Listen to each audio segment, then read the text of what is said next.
Adolf Hitler का जन्म Austria के वान नाम के स्थान पर 20 अप्रैल 1889 को हुआ। हिटलर की प्रारंभिक शिक्षा लाइच नामक स्थान पर हुई थी। पिता की मृत्यु के पश्चात 17 वर्ष की अवस्था में वो वियना चले गए। कला विद्यालय में प्रविष्ट न होने के कारण वो पोस्टकार्डों पर चित्र बनाकर अपना निर्वहन करने लगे। जब प्रथम विश्व युद्ध प्रारंभ हुआ तो वो सेना में भर्ती हो गए और फ्रांस में कई लड़ाइयों में उन्होंने भाग लिया। 1918 ईस्वी में युद्ध में घायल होने के कारण वो अस्पताल में थे। जर्मनी की पराजय का उनको बहुत दुख हुआ। 1918 में उन्होंने नाजी दल की स्थापना की। इसके सदस्यों ने यहूदी विरोधी नाजी दल राष्ट्रवाद कूट कूट कर भरा था। इस दलों ने यहूदियों को प्रथम विश्व युद्ध की हार के लिए दोषी ठहराया। आर्थिक स्थिति खराब होने के कारण जब नाजी दल के नेता हिटलर ने अपने नफरत भरे वासनों से उसे ठीक करने का आश्वासन दिया तो अनेक जर्मन नाजी इस दल के सदस्य हो गए। हिटलर ने भूमि सुधार करके वसाई संधि को समाप्त करने और एक विशाल नाजी जर्मन साम्राज्य का स्थापना का लक्ष्य जनता के सामने रखा, जिससे जर्मन लोग खुश में रहने लग गए। इस प्रकार 1922 में हिटलर एक प्रभावशाली व्यक्ति हो गए। समाचार पत्रों के दौरान हिटलर ने अपने दलों के सिद्धांतों का प्रचार जनता में किया। भूरे रंग की पोशाक पहने सैनिकों की टुकड़ियां तैयार की गईं। 1923 ईस्वी में हिटलर ने जर्मन सरकार को उखाड़ फेंकने का प्रयत्न किया। इसमें वो असफल रहे और जेल खाने में डाल दिया गया। वहीं उन्होंने मीन कैंप मीन्स मेरा संघर्ष नाम की अपनी आत्मकथा लिखी। इसमें नाजी दल के सिद्धांतों का विवेचना किया गया। उन्होंने लिखा, जर्मन जाति सभी जातियों में सर्वश्रेष्ठ है। उन्होंने विश्व का नेतृत्व करना चाहिए। यहूदी सदा से संस्कृति में रोड़ा अटकाते आए हैं। जर्मन लोगों को साम्राज्य विस्तार का पूर्ण अधिकार है। फ्रांस और रूस से लड़कर उन्होंने जीवित रहने के लिए भूमि प्राप्त करनी चाहिए। 1930 से 32 में जर्मनी में बेरोजगारी बहुत बढ़ गई। संसद में नाजी दल के सदस्यों की संख्या 230 हो गई। 1932 के चुनाव में हिटलर को राष्ट्रपति के चुनाव में सफलता नहीं मिली। जर्मनी की आर्थिक दशा बिगड़ती गई और विजयी देशों ने अपने सैन्य शक्ति बढ़ाने की अनुमति की।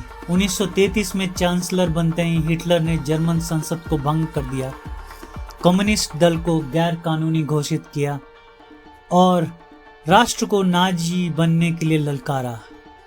हिटलर ने डॉक्टर जोसेफ गोल्बेक्स को अपना प्रचार मंत्री नियुक्त किया। नाजी दल के विरोधी व्यक्तियों को जेलों में डाल दिया। कार्यकारिणी और कानून बनाने की सारी शक्तियां हिटलर ने अपने हाथों में ले ली। 1934 में उन्होंने अपने सर्वोच्च न्यायाधीश को अपने आप को घोषित कर दिया।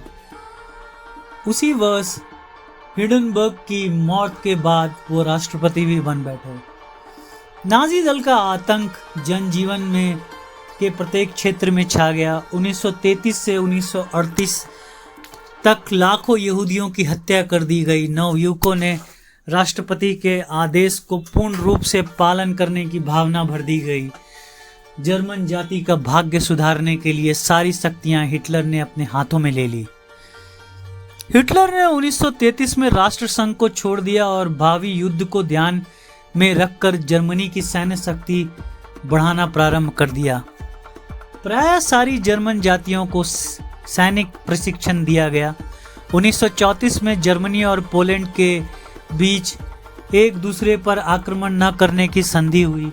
उसी वर्ष ऑस्ट्रिया के नाजी दल ने वहां के चांसलर डॉल्फास का वध कर दिया। जर्मनी की इस आक्रामक नीति से डरकर रूस, फ्रांस, चेक, इटली आदि देशों ने अपनी सुरक्षा के लिए पारस्परिक संधियां की। उधर हिटलर ने ब्रिटेन के साथ संधि करके ब्रिटेन की जल सेना का 35% रखने का वचन दिया। इसका उद्देश्य भावी युद्ध में ब्रिटेन को तटस्थ रखना था, किंतु 1935 में ब्रिटेन, फ्रांस और इटली ने हिटलर की सशस्त्रीकरण नीति की निंदा की। अगले वर्ष हिटलर ने वर्साई संधि को भंग करके अपनी सेनाएं फ्रांस के पूर्व में राइन नदी के प्रदेश पर अधिकार करने के लिए भेज दी। 1937 में जर्मनी ने इटली से संधि की और उसी वर्ष ऑस्ट्रिया पर अधिकार कर लिया। हिटलर ने फिर चेक के उन प्रदेशों को लेने की इच्छा की जिसमें अधिकतर निवासी जर्मन के थे। ब्रिटेन, फ्रांस और इटली ने हिटलर को संतुष्ट करने के लिए म्यूनिख समझौते में चेक को इन प्रदेशों को हिटलर को देने के लिए विवश किया गया।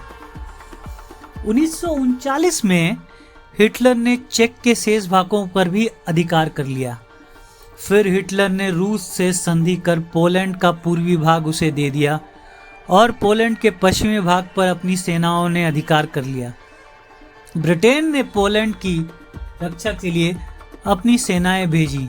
इस प्रकार द्वितीय विश्व युद्ध प्रारंभ हुआ। फ्रांस की पराजय के पश्चात हिटलर ने मुसोलिनी से संधि की और रूम सागर में अपना आधिपत्य स्थापित करने का विचार किया। इसके पश्चात जर्मनी ने रूस पर आक्रमण कर दिया तो हिटलर की सामरिक स्थितियां बिगड़ने लग गईं।